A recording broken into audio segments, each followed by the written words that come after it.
जय Hind and hello guys, स्वागत है आपका आपके अपने YouTube चैनल ज्ञानदेही होस्ट में। और इस वीडियो में मैं आपको बताने वाला हूं Uttar Pradesh subordinate services selection commission यानी कि UP triple SC ANM online form 2024 के बारे में कि कैसे आपको इस भर्ती का फॉर्म फिलअप करना है, जो कि आपकी 5272 पद पर निकाली गई है। इसके अंदर वीडियो में आपको अच्छे से बताया जाएगा कि कैसे आपको फॉर्म को भरना है, कौन लोग फॉर्म भरने के लिए एलिजिबल है, क्या एलिजिबिलिटी है, एंड पूरा प्रोसेस बेसिकली आपको बताया जाएगा। तो अगर आपने अभी तक वीडियो को लाइक नहीं किया, वीडियो को लाइक कर दीजिए, शेयर कर दीजिए। इसके अलावा अगर आप चैनल के ऊपर नए हैं तो चैनल को सब्सक्राइब करके बेल आइकन ऑन कर ले, क्योंकि जब तक ये वैकेंसी कंप्लीट नहीं हो जाती तब तक इसके बारे में आपको सभी अपडेट दिए जाएंगे।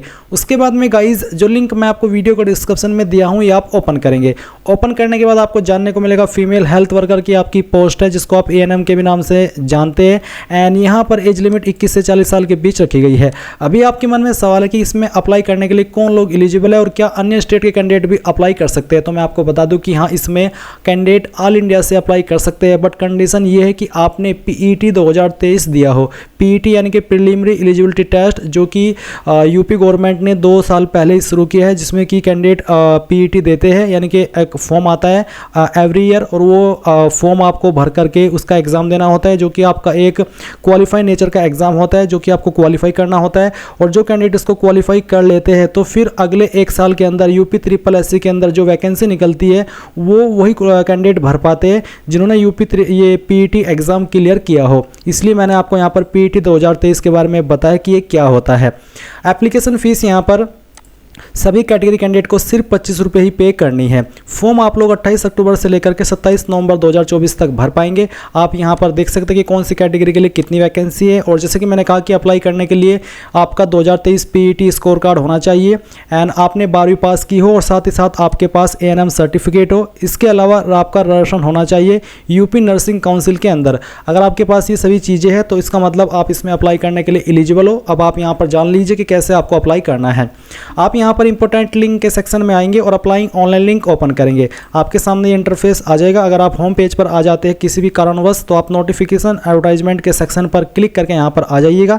इसके बाद गाइज आपको यहाँ पर अप्लाई पर क्लिक करना है, एंड देन इस तरह का इंटरफेस आएगा। अब आप यहाँ पर सबमिट एप्लीकेशन इसके ऊपर क्लिक करेंगे, फिर यहाँ पर प्रोसेसिंग होगी और आपके सामने ये वाला इंटरफेस आएगा। आप यहाँ पर इंस्ट्रक्शंस को स्क्रॉल करते हुए नीचे की तरफ आइए, यहाँ पर टिक कीजिए और आई एग्री कर दीजिए। इसके बाद में गाइज यहाँ पर अब आपको जो आपकी PET 2023 की इन्फॉर्मेशन है वो देनी है, क्योंकि जैसे कि मैंने आपको कहा इसमें PET होना अनिवार्य है। तो आप थ्रू पर्सनल डिटेल या थ्रू OTP, तो मैं यहाँ पर पर्सनल डिटेल सेलेक्ट कर लेता हूँ। इसके बाद में गाइज आपके सामने यहाँ पर जानकारी देने का ऑप्शन आएगा, जिसमें कि आपको PET का रजिस्ट्रेशन नंबर देना है 2023 वाला।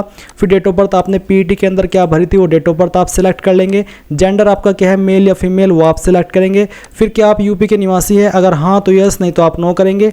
एंड देन आपकी कास्ट कैटेगरी क्या है वो भी आपको सिलेक्ट कर लेनी है। उसके बाद ये वेरिफिकेशन कोड डालेंगे और क्लिक हियर टू प्रोसीड इसके ऊपर क्लिक करेंगे। अब गाइज यहाँ पर आपके सामने वो इन्फॉर्मेशन आएगी जो कि आपने PET 2023 के अंदर भरी थी। तो आप यहाँ पर इस जानकारी को चेक करने के बाद थोड़ा सा नीचे की तरफ आएंगे और जो जानकारी आपको भरनी है वो यहाँ पर एक ऑप्शन है कि एडिशनल एज रिलैक्सेशन। तो यहाँ पर इसमें पूछा कि are you claiming any additional age relaxation, यानी कि जो आयु सीमा के अंदर छूट मिलती है एडिशनल, क्या वो आप लेना चाहते हैं। अगर हाँ तो यस, तो फिर आप इनमें से कौन से ऑर्डर के तहत लेना चाहते हैं। मैं आपको ये बता दूं कि अगर आप इसमें ये कंफ्यूज हो रहे हैं कि मैं SC ST हूँ या OBC हूँ, और जो SC ST को 5 साल की और OBC को 3 साल की छूट मिलती है, मैं वो लेना चाहता हूँ और मैं यहाँ पर यस कर रहा हूँ, तो आपको इसमें यस करने की आवश्यकता नहीं है, क्योंकि उसके भी अतिरिक्त गवर्नमेंट ऑर्डर, कोर्ट ऑर्डर, सेवा नियम मिली या फिर एनी अदर रीजन के माध्यम से अगर आपको छूट चाहिए एज में, तभी आप यहाँ पर यस करें।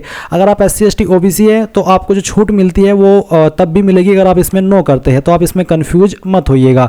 अब आप यहाँ पर आपकी 10वीं और जो 12वीं की इन्फॉर्मेशन आपने भरी थी PET के समय, वो आप देख सकते हैं, जिसमें कि आप यहाँ पर सभी जानकारी को चेक कर पाएंगे, यानी कि ये एडिट नहीं हो सकती। फिर एक सवाल है कॉन्ट्रैक्ट बेसिस एक्सपीरियंस डिटेल, जहाँ पर पूछेगी क्या आपने कभी चिकित्सा स्वास्थ्य एवं परिवार कल्याण विभाग उत्तर प्रदेश में संविदा के आधार पर सहायक नर्स मिडवाइफ के रूप में कार्य किया है या फिर आप कर रहे हैं। अगर हाँ तो यस, नहीं तो आप नो करेंगे। ये आपको आपके स्टेटस के अकॉर्डिंग ही आंसर करना है। अगर आप यहाँ पर यस करते हैं यानी कि आपने किया है, तो फिर आपको यहाँ पर एक ऑप्शन देखने को मिल रहा है कि experience age on the last date. Form भरने की लास्ट डेट तक आपके पास कितने ईयर का एक्सपीरियंस है वो आपको फिर बताना होगा। नहीं है आपके पास तो आप नो कर दीजिए। दीजिए। अब आप यहाँ पर क्वालिफिकेशन की जानकारी देखेंगे, जहाँ पर आपको तीन जो पॉइंट है वो देखने को मिल रही है। पहला है कि अभ्यर्थी ने माध्यमिक शिक्षा परिषद उत्तर प्रदेश की इंटरमीडिएट परीक्षा या उसके समकक्ष द्वारा मान्यता प्राप्त कोई परीक्षा अवश्य उत्तीर्ण कर ली हो, यानी कि आपने अगर 12वीं की है तो आप यहाँ पर यस कर देंगे। फिर उसके बाद में अभ्यर्थी ने भारतीय परिचर्या परिषद के संयमों के अनुसार 1 वर्ष 6 माह या फिर 2 वर्ष का सहायक नर्सेज एंड मिडवाइव्स ANM प्रशिक्षण पाठ्यक्रम किया है, तो अगर आपने किया तो आप यहाँ पर यस करेंगे। फिर उसके बाद में और जो Uttar Pradesh nurses and midwife council Lucknow में विधिवत पंजीकृत हो, यानी कि आपका जो यूपी नर्सिंग काउंसिल है उसके अंदर राशन भी होना चाहिए, तो आप इसमें भी यस कर दीजिए।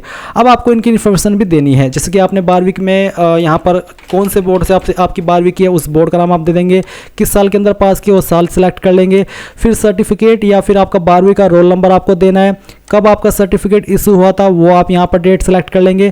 नंबर आपके किसके अंदर है, परसेंटेज या ग्रेड, वो आप सेलेक्ट कर लेंगे। अगर परसेंटेज तो फिर आपको बताना कि कितने नंबर आपको आए थे, जैसे कि एग्जांपल के लिए मैं नंबर लिख करके दिखा रहा हूँ, और फिर आप यहाँ पर आपके टोटल नंबर डालेंगे। ये आपने नंबर भरे अभी 12वीं के।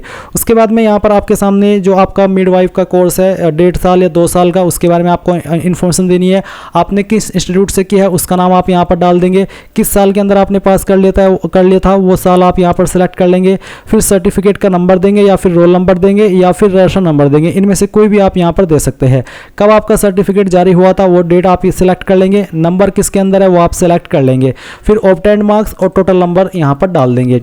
उसके बाद में जो आपके पास यूपी नर्सिंग काउंसिल का राशन है उसकी इन्फॉर्मेशन आपको देनी है, ये आपको किसके द्वारा जारी किया गया है उस काउंसिल का नाम आपको यहाँ पर देना होगा, जो कि आपको आपके सर्टिफिकेट के ऊपर देखने को मिल जाएगा। किस साल के अंदर आपने राशन कराया था वो साल आप सिलेक्ट कर लेंगे, और यहाँ पर राशन नंबर देना है, कब आपने ये सर्टिफिकेट इशू कराया था यूपी नर्सिंग काउंसिल का वो भी डेट आप सिलेक्ट कर लेंगे। उसके बाद गाइज आप ये वेरिफिकेशन कोड डालेंगे और सबमिट कर देंगे। अब गाइज आपने जो भी जानकारी शुरू से लेकर अभी तक भरी है वो आप यहाँ पर देख सकते हैं। सभी जानकारी चेक करने के बाद नीचे की तरफ आकर के click to proceed for photo and signature, इसके ऊपर आप क्लिक करेंगे। इसके ऊपर क्लिक करने के बाद जो आपने फॉर्म भरते समय पीईटी का फोटो साइन अपलोड किया था वो आपके सामने है, आप इसको डबल चेक करके बेसिकली चेक ही कर सकते हैं, एडिट नहीं होगा, और फिर कंटिन्यू कर दीजिए। अब आप यहाँ पर आएंगे और आपको कुछ और जानकारी देनी है, जैसे कि यहाँ पर एज प्रूफ में आप सर्टिफिकेट ऑफ मैट्रिकुलेशन यानी कि 10th का सर्टिफिकेट दे सकते हैं, जो कि देना अनिवार्य है। और अगर आप SC ST OBC है तो आपको कास्ट सर्टिफिकेट देना भी अनिवार्य है। तो जैसे कि अगर आप यहाँ पर 10th का सर्टिफिकेट दे रहे हैं एज प्रूफ के अंदर, तो आपको बताना कि किसके द्वारा जारी हुआ है। तो जिस भी बोर्ड के द्वारा जारी हुआ है, चाहे वो यूपी बोर्ड हो CBSE बोर्ड हो, वो आपको लिखना है किस डेट में जारी हुआ है। वो डेट आप यहाँ पर कैलेंडर के ऊपर क्लिक करके सिलेक्ट कर लेंगे, जैसे कि मैं आपको सिलेक्ट करके दिखा रहा हूँ इस तरह से। ये सिलेक्ट करने के बाद में यहाँ पर सर्टिफिकेट नंबर जो भी है वो आप डाल दीजिएगा, और ये डालने के बाद में अपडेट के ऊपर क्लिक करके इसको अपडेट कर दीजिएगा। इसके बाद में सेम वे में आप कास्ट सर्टिफिकेट की जानकारी देंगे, तो आपका सर्टिफिकेट किसके द्वारा जारी हुआ है। कास्ट सर्टिफिकेट आपका जनरली तहसीलदार, नायब तहसीलदार, मजिस्ट्रेट, CO इनके द्वारा जारी होता है। तो जहां पर सर्टिफिकेट में मोहर लगी हुई होती है नीचे की तरफ में राइट साइड में, वहीं पर सक्षम अधिकारी के बाद में उस पोस्ट का नाम लिखा होता है जिस पोस्ट के अधिकारी ने उसको जारी किया है। तो किसके द्वारा जारी हुआ है वही आपको सर्टिफिकेट चेक करने के बाद में यहाँ पर पोस्ट का नाम लिख देना है। एनी लिखने के बाद में आप यहाँ पर जो इशू डेट है वो भी सिलेक्ट कर लीजिएगा। ये सिलेक्ट करने के बाद में सर्टिफिकेट नंबर डालिए और अपडेट के ऊपर क्लिक करके अपडेट कर दीजिए। अब यहाँ पर आपके सामने नीचे की तरफ आपका एड्रेस आएगा जो कि आपको चेक करना है। फिर डिक्लेरेशन सेगमेंट में आप इनके ऊपर टिक करेंगे, ये जो कैप्चा कोड आपके सामने है वो डालेंगे और सेव एंड प्रोसीड कर देंगे। फिर गाइज यहाँ पर प्रीव्यू एडिट, अगर आप जितनी भी जानकारी आपने भरी है उनसे भी कोई एक बार फिर से देखना चाहते हैं तो आप प्रीव्यू या फिर एडिट के सेक्शन पर क्लिक करेंगे, और जो जानकारी आपको लगता है कि जो अभी आपने भरी है उनमें कोई गलती हो गई है तो आप उसको एडिट भी कर सकते हैं। नहीं तो आप यहाँ पर पूरा अगर श्योर है तो proceed to payment of fee and final submission, इसके ऊपर क्लिक कीजिए और यहाँ से ओके कर दीजिए। अब आपके सामने फीस का अमाउंट आएगा, आप क्लिक टू पे के ऊपर क्लिक करेंगे, यहाँ से ओके करेंगे। ओके करने के बाद में यहाँ पर गाइज आपको पेमेंट के पेज पर ट्रांसफर किया जाएगा, और आप यहाँ पर सेलेक्ट कर सकते हैं कि आप किस माध्यम से फीस जमा करना चाहते हैं। तो यहाँ पर basically state bank of India ये सेलेक्ट कीजिए, टर्म एंड कंडीशन के ऊपर टिक कीजिए, प्रोसीड फॉर फ्री डिपोजिशन इसके ऊपर क्लिक कीजिए। यहाँ पर आपकी इन्फॉर्मेशन है, आप प्रोसीड कर दीजिए। एंड उसके बाद में अब आपके सामने पेमेंट का पेज आ चुका है। इनमें से जिस माध्यम से आप फीस जमा करना चाहे जमा कर सकते हैं। जैसे ही फीस जमा हो जाएगी तो आप अपने फॉर्म का फाइनल प्रिंट आउट ले पाएंगे, एंड इस तरह से गाइज आप लोग इस फॉर्म को भरेंगे। आई होप आपको पूरी जानकारी समझ आ गई होगी। कोई सवाल डाउट रह गया हो तो आप कमेंट के माध्यम से पूछ लीजिएगा। अगर आपने वीडियो को लाइक शेयर अभी तक भी नहीं किया कर दीजिए। Thanks for watching. जय हिंद।